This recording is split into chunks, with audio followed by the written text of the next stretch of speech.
நான் உங்களுடைய செல்வகுமார். இந்த வீடியோவில் தமிழக முதல்வர் அவர்களுடைய தனிப்பிரிவிற்கு பொதுமக்கள் கூடிய புகார்களுக்கு உண்மைக்கு புறமான தகவல்களை அளித்து அந்த புகாரானது முடித்து வைக்கப்படுவதை குறித்து இந்த வீடியோவில் நான் சொல்ல போகிறேன். நம்ம தூத்துக்குடி மாநகராட்சி பகுதிகளில் குடிநீர் உப விதிகள் மீறி கட்டுமானம் நடைபெறக்கூடிய அல்லது வரி விதிப்பு செய்யப்படாத கட்டிடங்களுக்கு குடிநீர் இணைப்பு வழங்கப்பட்டுள்ளதா என்று கேட்டதற்கு தூத்துக்குடி மாநகராட்சி நிர்வாகத்தால் அந்த மாதிரி தூத்துக்குடி மாநகராட்சிக்கு உட்பட்ட வடக்கு மண்டலத்திற்கு உட்பட்ட பகுதிகளில் அந்த மாதிரியான குடிநீர் இணைப்புகள் கொடுக்கப்படலை அப்படிங்கிற ஒரு தகவல் சொல்லி மாண்புமிகு தமிழக முதல்வர்களுடைய தனிப்பிரிவில் கொடுக்கப்பட்ட புகார் மனுவை முடிவுக்கு கொண்டு வந்திருக்காங்க. ஆனால் அது முழுக்க பொய் என்பதற்கான ஆதாரங்கள் நம்மிடையே உள்ளன.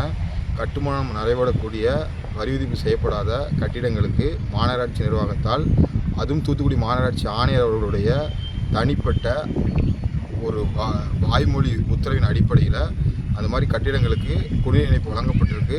அது சம்மந்தமாக தமிழக அரசு உரிய விசாரணை நடத்தணும்.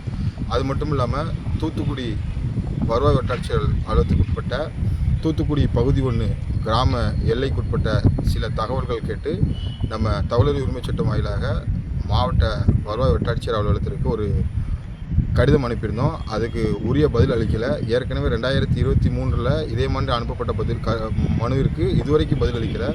தொடர்ந்து கடந்த 2-3 மாதங்களுக்கு முன்பு அனுப்பப்பட்ட தகவல்கள் கேட்ட ஆர்டிஐ மனுக்களுக்கு தகவல் அளிக்காத சூழ்நிலையில் அவங்க மேலே உரிய நடவடிக்கை எடுக்கணுன்ட்டு மாண்புமிகு தமிழக முதல்வர்களுடைய தனிப்பிரிவில் நம்ம புகார் அளிச்சிருந்தோம். கடந்த சனிக்கிழமை அந்த புகாரிற்கு பொய்யான தகவல், அதாவது நம்மளுடைய கோரிக்கை என்னென்னா ஆர்டிஐக்கு பதிலளிக்காத அதிகாரிகள் மேலே நடவடிக்கை எடுக்கணும்னு சொன்ன அந்த புகாருக்கு முடிவைத்தானங்களில் சம்மந்தப்பட்ட ஒருத்தருக்கு பட்டா கொடுத்த அந்த ஒரு பேப்பரை வச்சு இந்த பெட்டிஷனை க்ளோஸ் பண்ணியிருக்காங்க. இது முழுக்க ஒரு உரிமை மீறலை நான் பார்க்குறேன்.